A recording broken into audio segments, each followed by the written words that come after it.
기독교를 예수교라고도 합니다.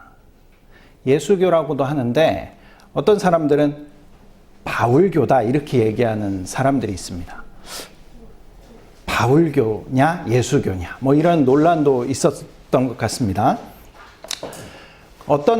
그렇게 지금의 교회는 바울교다 이렇게 얘기하는 사람들의 그 마음의 뜻을 알겠어요. 어떤 의미로 그렇게 얘기하는지. 왜냐하면 예수님께서는 베드로의 신앙 고백 위에 교회를 세우겠다, 에클레시아를 세우시겠다 이야기했는데 그 세우시는 교회가 어떤 모양이 될지는 얘기한 적이 없으시니까 그 이후에 바울이 쓴 바울 서신을 통해서 우리가 교회의 모습은 이래야 되고 목회는 이렇고 신앙생활은 이런 거다라는 것을 기틀을 잡았기 때문입니다. 그런데 이 바울이 이야기한 이 목회론이랄지 교회에 대한 이야기가 예수님이 세워놓은 것에서 크게 벗어나지 않죠. 그 틀 위에서 세운 것이고 또 같은 성령께서 쓰게 하신 것이기 때문에 뭐 바울교냐 예수교냐 이런 건 중요하지 않은 것 같아요. 예수교가 맞습니다. 그런데 그 말 가운데는 굉장히 중요한 사실 한 가지가 있죠. 뭐냐면 현대 교회에서 뭐 초대교회를 불문하고 교회에 있어서 바울의 영향력은 절대적인 것이었다라고 하는 겁니다.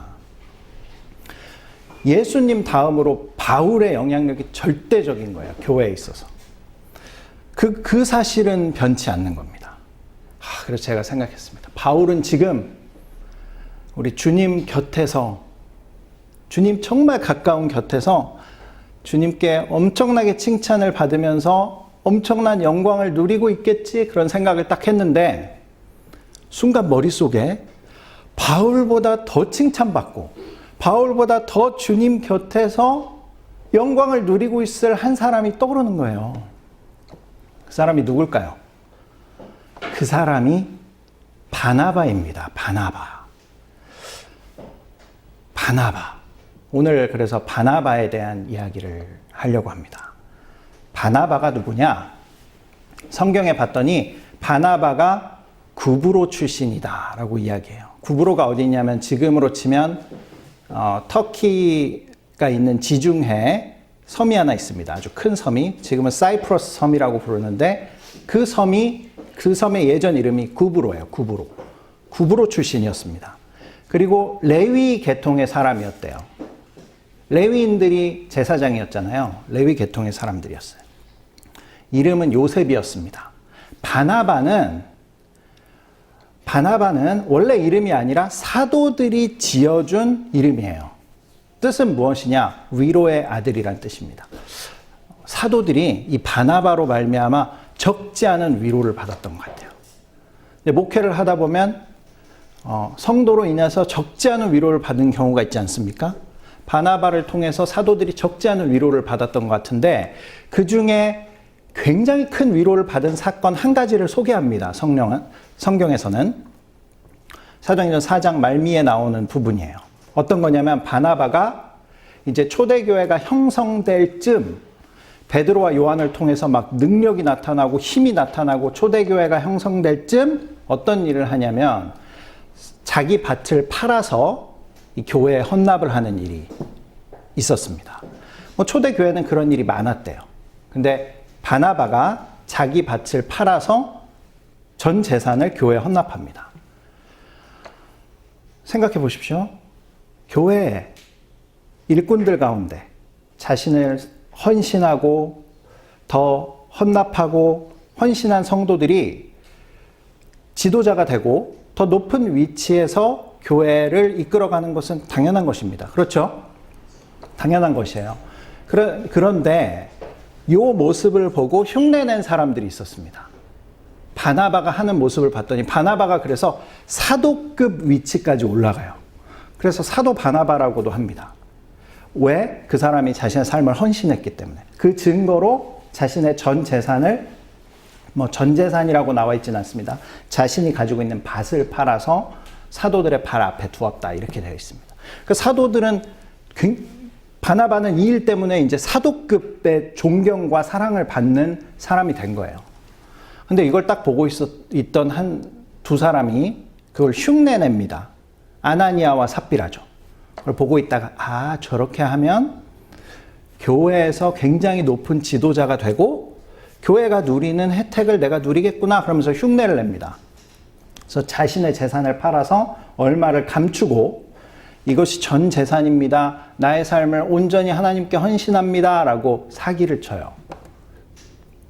자, 그게 만약에 얼렁뚱땅 넘어가서 아나니아와 삽비라도 교회 사도급 지도자가 됐다고 생각해 보십시오.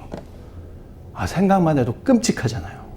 그래서 하나님께서는 그걸 절대로 용납하지 않으시죠. 그래서 아나니아와 삽비라가 그 자리에서 죽습니다. 그러니까 이런 사건을 보더라도 이 바나바가 초대교회에서 가지고 있었던 위치는 대단한 것이었죠. 사도급입니다. 사도급. 대단한 것이었어요. 자, 바나바가 그런 헌신적인 자신의 삶을 온전히 하나님께 헌신한 사람이었습니다. 두 번째로 바나바는 착한 사람이요 성령과 믿음이 충만한 사람이었다라고 사도행전 11장 24절에 나와요. 착한 사람, 성령과 믿음이 충만했던 사람. 대단한 사람이죠. 이 사람이 이제 그러한 위치에서 그러한 능력의 힘을 발휘합니다. 언제 발휘하냐? 그런 위치가 발휘해 주는 것이 아니에요. 오늘 사건을 통해서 발휘가 됩니다.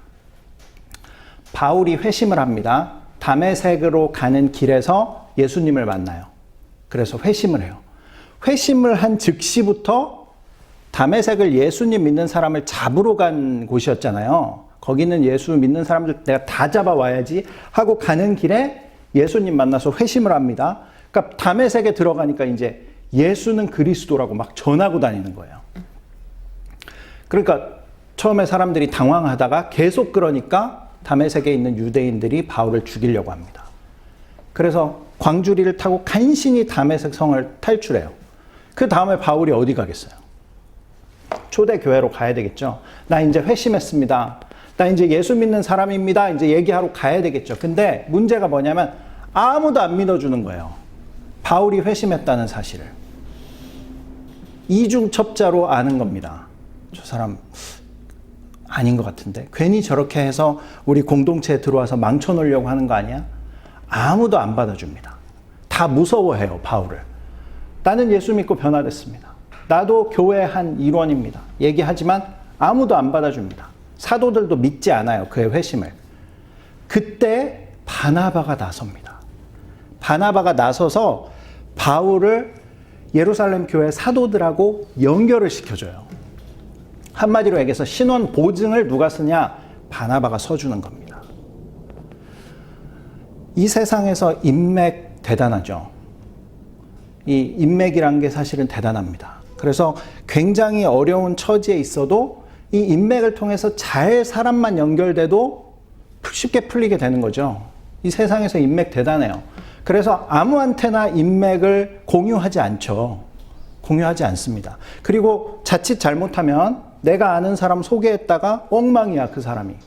그러면은 내 얼굴에 먹칠할 뿐만 아니라 내 위상도 떨어지기 때문에 절대로 인맥을 같이 공유하지 않습니다. 그런데 바나바는 지금 어떻게 한 거예요? 자신의 아주 핵심적인 인맥, 사도들과 바울을 연결시켜 준 거예요. 이건 단순한 것 같지만 단순하지 않습니다. 바울이 아무리 회심하고 변화됐다고 하더라도 초대교회에서 그를 안 받아줘요.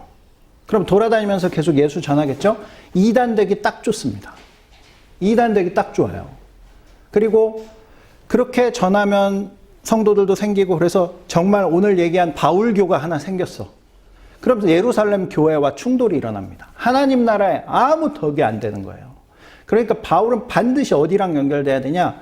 초대 예루살렘 교회랑 연결이 돼야만 그의 삶과 그의 사역이 의미가 있어집니다. 그러니까 이렇게 중요한 일인 거죠. 하나님 나라의 입장에서. 바나바는 자신의 인맥을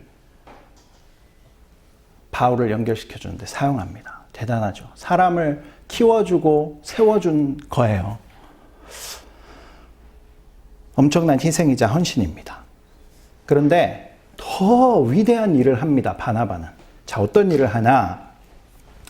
바울을 연결을 시켜줬어요. 그러니까 바울이 이제 막 가슴이 뜨거워서 예루살렘에도 막 그리스도를 막 전하고 다니는 거예요. 그러니까 바울이 어떤 사람입니까? 헬라파 유대인들 회당의 거의 지도자급이었잖아요. 그러니까 이 사람이 전하고 다녀, 이 사람이 회심했어 하니까 영향력이 너무 큰 거예요.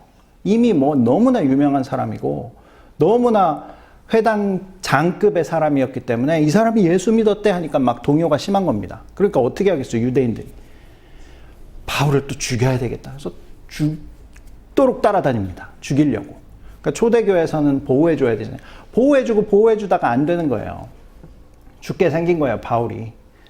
그래서 어떻게 하냐? 그의 고향 다소로 보냅니다. 그가 길리기아 다소 출신이었잖아요. 다소로 보내요. 바울은 자기 고향으로 다시 돌아가게 됩니다. 바울이 어떤 사람이었습니까? 바울은요, 길리기아 다소가 지금은 터키의 조그마한 마을입니다. 하지만 로마 시대 때는 어떤 마을이었냐? 아주 국제적인 도시였어요. 국제적인 항구 도시였습니다. 그래서 바울은 그런 도시에서 자라면서 언어를 벌써 몇 가지를 능수능란하게 하는 거죠. 거기다가 교육도시였어요. 아주 좋은 동네에서 자랐습니다. 그리고 가말리알 문화에서 공부했대요. 지금으로 치면 서울대 출신이에요. 뭐 엘리트입니다. 그리고 율법의 엄한 교육을 받았고 날 때부터 로마 시민권자였어요. 집안도 좋고 학벌도 좋고 배경도 좋고 뭐 하나 빠질 데가 없는 사람이에요. 그 사람이 예루살렘 와서 어떻게 했습니까? 디아스포라 유대인 회장 거의 지도자급이었어요. 그러니까 뭐 지금으로 치면 진짜 엘리트 코스를 밟아서 어떤 위치에 있는 겁니까? 최연소 국회의원 뭐 이 정도 되는 사람이에요. 엄청난 사람입니다. 그러니 그의 부모는 얼마나 그가 자랑거리였었겠습니까? 다소에서 난 인물이었어요. 다소에서 난 세계적인 사람이었습니다. 그런데 그가 어떤 모습으로 지금 고향에 갔습니까? 어떤 모습으로 갔어요? 듣도 보도 못한 예수교라는 이상한 종교에 빠져가지고 자신의 직분, 자신의 직업, 모든 것 다 팽개치고 지금 어떤 모습입니까? 도망자의 모습으로 고향으로 돌아온 겁니다. 금이 환영은 못할 망정 완전히 집안에 먹칠을 시키고 들어온 거예요. 고향으로 간 바울. 그가 어땠을까? 제가 이거 다소로 보내지는 바울의 모습을 보고 제가 바울의 심정이 너무나 이해가 되는 거예요. 너무나 이해가 되는 거예요. 그래서 지금 제 얘기를 하겠습니다. 지금 부동산 대란이잖아요. 이사를 갈 데가 없는 거예요. 그래서 제가 그 고등학교 동창 친구에게 전화했습니다. 걔가 이제 부동산 관련된 일을 하니까. 전화를 했어요. 전화를 해서 이제 얘기를 막 하니까 그 친구가 이러는 거예요. 다 들어보더니 뭐 여기저기 뭐 부동산도 얘기하다가 야, 네 문제는 부동산이 아니라 지금 직업이 문제인 것 같다. 그게 해결이 안 되면 어떻게 집을 구할 수가 없는 것 같아. 그러면서 내가 좀 알아봐 줄까? 그러는 거예요. 아, 그래, 알아봐 줘. 그래, 좀 알아봐 줘. 그랬더니 백방으로 알아봤는데 어디를 알아봤냐? 우리 동창들, 고등학교 동창들, 제가 여의도 출신 아닙니까? 여의도 사람들한테 막 다 이야기를 하고 다닙니다. 그래가지고 전화가 왔습니다. 누구한테 전화가 왔냐? 자기 아버지한테 회사를 물려받은 한 100명 정도 규모예요. 그래서 회장이라고 찍혀 있더라고. 제 나이에 벌써 회장이 된 친구가 있어요. 그 친구한테 연락이 왔습니다. 그래서 내가 얘기는 들었다. 우리 회사에서 좀 일했으면 좋겠다. 너무 감사하잖아요. 그렇죠? 그런 친구가 있는 것도 감사하고 또 도와주겠다고 직장도 알아봐 준 친구가 되게 감사하더라고요. 그래서 너무 고맙다. 그러면서 이제 얘기를 했더니 영업을 해야 된다는 거예요. 그래? 근데 철강 관련된 회사예요. 제가 대학을 졸업하고 철강 관련된 회사에서 영업할 때 술을 엄청나게 마셨습니다. 영업을 해야 된다고? 그러면 술을 마셔야 될 텐데. 술도 마셔야 되고 골프도 쳐야 돼. 이제 이러는 거예요. 야, 그거는 안 되겠다. 내가 목사인데 어떻게 술을 마시면서 일을 할 수가 있냐. 그거는 좀 아닌 것 같다. 나 고맙지만 사양할게. 그래서 전화 끊었습니다. 며칠 뒤에 다시 전화가 왔어요. 내가 너를 너무 돕고 싶어가지고 내근직으로 바꿔준다는 거예요. 그래서 상무하고 또 이사 면접을 보라는 거예요. 자기는 출장 때문에 회사에 없으니까 와서 보라는 거예요, 면접. 그래서 면접을 봤습니다. 면접을 봤는데 애구머니나 같단 말이죠. 애구머니나. 그 철강 이제 생산 라인에서 일을 하는 거예요. 생산 라인에서 생산직이에요. 봤더니 최저임금입니다. 최저임금 생산직에서 일하를 하라는 거예요. 제가 최저임금 생산직에서 일 못해서 이러고 있는 게 아니잖아요. 그렇지 않습니까? 제가 마음이 너무 상하는 거예요. 여태까지 뭐 쉬고 있고, 뭐 목회 쉬고 있고 이런 것에 대해서 창피한 생각은 안 들었는데 너무 창피한 거예요. 너무 부끄러운 거예요. 그리고 막 이제 안 좋은 생각들이 들어옵니다. 아, 우리 동기들 다 뭐라고 할까? 쟤 개척했다가 교회 안 돼가지고 지금 그 친구 생산직 최저임금 일하러 알아보고 다니는데 이럴 거 아닙니까? 제가 여태까지는 고향의 소문을 안 내고 살았거든요. 근데 고향의 그 소식이 전해지니 그 창피함과 그 부끄러움은 말을 할 수 없더라고요. 바울이 그랬을 것 같아요. 바울은 더 심했겠죠. 고향에 돌아간 바울. 진짜 촉망받고 잘 나갈 거라고 다 믿고 있었고, 공부도 잘하고, 언어도 막 몇 개씩 하고, 집안도 좋고, 하다못해 로마 시민권도 있는 바울이 지금 거의 수배자 형식으로 와서 살해나 안 당하고 방에 갇혀서 숨만 껍벅껍벅 쉬면서 사는 삶, 바울 성격에 이거 견뎌낼 수 있었을까? 그래서 제가 좀 알아봤습니다. 바울이 다소에서 얼마나 그러고 있었을까? 다소에서 한 일이 나오질 않아요. 거기서 뭐 교회를 개척한 것도 아니고 선지자가 고향에서 인정을 못 받았는데 전도해서 뭐 열매도 없었습니다. 얼마나 있었을까? 신학자들마다 다르지만 13년이라는 거예요. 13년 동안 거기 있었으면 바울은 완전히 잊혀진 사람입니다. 바울이 예수님의 제자였습니까? 바울이 초대교회 성도였어요? 아무것도 아닌 사람이에요. 그냥 길에서 예수님 만나서 회심하고 전도 몇 번 하고 끝난 사람입니다. 바울을 누가 기억하겠어요? 바울을 누가 찾아주겠습니까? 바울은 그냥 잊혀진 사람, 고향으로 돌아가는 즉시 그는 끝났습니다. 그의 인생은. 아무도 찾아주지 않아요. 그 절망이 막 느껴지는 거예요. 바울이 얼마나 힘들었을까. 그 성격에, 그 대단한, 하필 또 고향으로 가서, 안 죽으려면 고향으로 갈 수밖에 없었거든요. 그런데 그때 어느 날 바나바가 찾아옵니다. 바나바가 찾아와요. 그 감격의 순간 멀리서 바나바가 오는데 눈물이 막 줄줄줄 떨어졌을 것 같아. 바나바가 찾아옵니다. 그리고 바나바가 이야기합니다. 바울아, 우리 안디옥 가서 같이 교회하자.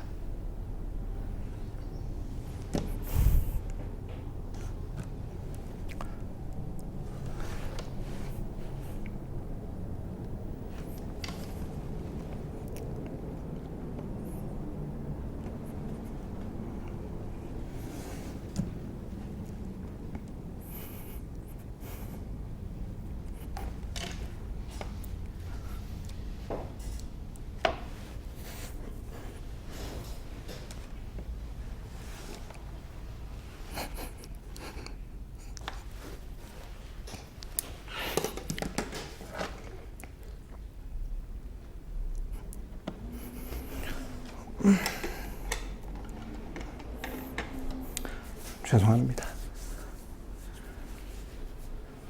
집에서 설교 준비하면서 몇 번 울고 와가지고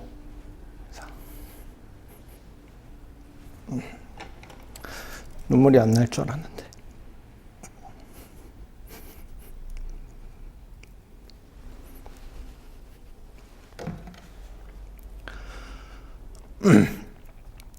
바나바가 자기 자리를 나눈 것입니다.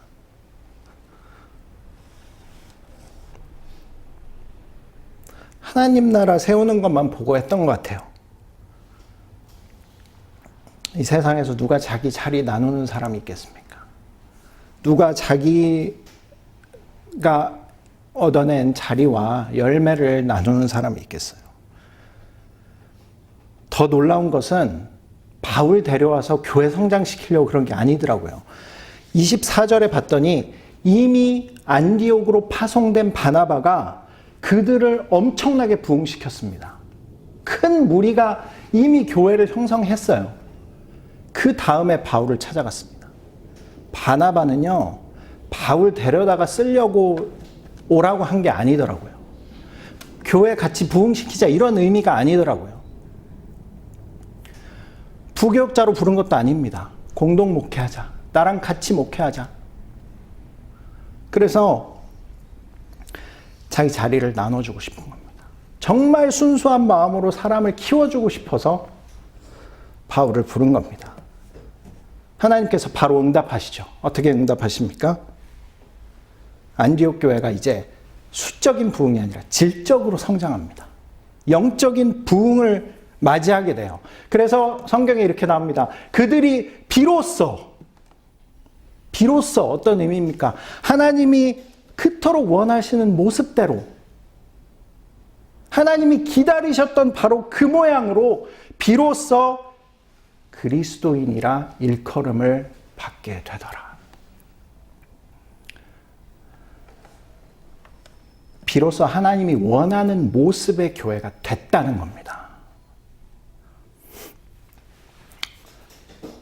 바나바가 바울을 세웠습니다. 바나바 없는 바울은 있지도 않는 거예요. 그래서 하나님 곁에는 바울보다도 바나바가 더 칭찬받고 더 곁에 있을 거라는 겁니다. 신약 성경에 바나바 많이 안 나옵니다. 그리고 이후에 바울한테 배신이라고 하기는 좀 뭐하지만 바울하고 사이가 틀어져 버려요. 뭐 때문에 틀어지냐? 선교 여행을 가는데 이제 선교 사역을 하는데 바나바가 자기 생질, 자기 조카를 데리고 가려고 합니다. 뭐 지금으로 치면 약간 이제 삼촌 때문에 거기에 낄 수 있게 된 거죠. 근데 첫 번째 여행에서 너무 힘들다고 가버렸어요. 근데 두 번째 여행에서 마음 다잡고 다시 가자고 합니다. 그래서 바나바는 데리고 가자. 바울은 안 된다. 원칙대로 무슨 아는 사람 있다고 그렇게 했겠죠. 그러니까 바나바는 괘씸했을 수도 있지 않습니까? 야, 내가 너 키워줬는데, 내가 이렇게 했는데 괘씸했을 수도 있을 것 같아요. 그래서 틀어집니다. 근데 그것도 생각해 봤어요. 정말 내가 사람 키우고 하면 이 사람이 배신할까 봐 안 키운다? 하나님 앞에 가서 뭐라고 하겠습니까? 하나님 앞에 가서 나 배신할까 봐 난 사람 안 키웠어요.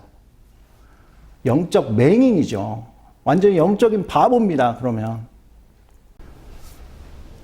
저는 정말 바나바와 같은 목사가 되고 싶습니다. 바나바 같은 사람이 되고 싶어요. 요새 유튜브에 유재석의 기도 들어보셨습니까? 유재석이 기도한 내용이 돌아다니고 있어요. 유재석이 무명 시절에 인터뷰를 한 겁니다. 자기 10년 동안 무명이었대요. 아무도 알아주지 않고 자기 친구들 다 TV에 나오는데 자기만 자취방에 혼자 앉아서 지금 셀프 카메라로 녹음하고 있는 겁니다. 그 자괴감이 너무나 들었대요. 그래서 유재석이 그때 이제 하나님께 간절히 기도했다는 겁니다. 정말 한 번만 기회를 주십시오. 한 번만 기회를 주시면 내가 이 첫 마음 변하지 않고 정말 이 겸손함을 내가 성공했다고 잃어버리고 내가 잘나서 그렇게 됐다고 생각하고 그렇게 교만해지면 하나님 이 세상의 가장 고통스러운 벌이라도 제가 한마디도 안 하고 받겠습니다. 이런 기도를 했다 그러더라고요. 그래서 그 뒤로 15회 이상 연예 대상을 받았대요. 그래서 인터뷰를 한 겁니다. 그건 좀 이상하잖아요. 한두 번도 아니고 15년 넘게 계속 최고의 자리에 있는 것이. 그때 한 기도를 하나님께서 받아주셨다는 거예요. 저도 기도를 드리고 싶습니다. 이게 녹음되고 있잖아요. 유재석의 기도처럼 최민기의 기도 드리고 싶어요. 하나님, 저에게 한 번만 기회를 주십시오. 훗날 소원이 이루어졌을 때 내가 힘들게 만든 이 인맥들 누구한테 나눠주냐? 절대로 나는 소개 안 한다. 내가 노력해서 이루어놓은 간신히 올라온 이 자리 절대로 누구랑 나누지 않는다. 사람 키워봤자 배신만 당하는데 왜 사람 키우냐? 이러면서 사람 키우지 않고 내 것만 챙긴다면 그때 주님 어떠한 형벌도 달게 받겠습니다. 오늘 말씀을 보면서 저는 너무나 감사한 마음과 더불어 하나님께 이 기도를 드리기를 원했습니다. 바나바가 있어서 너무나 감사하고 너무나 행복합니다. 누군가에게 바나바가 되고 또 내가 바나바가 되는 모두가 되시기를 주님의 이름으로 축복합니다. 기도하겠습니다.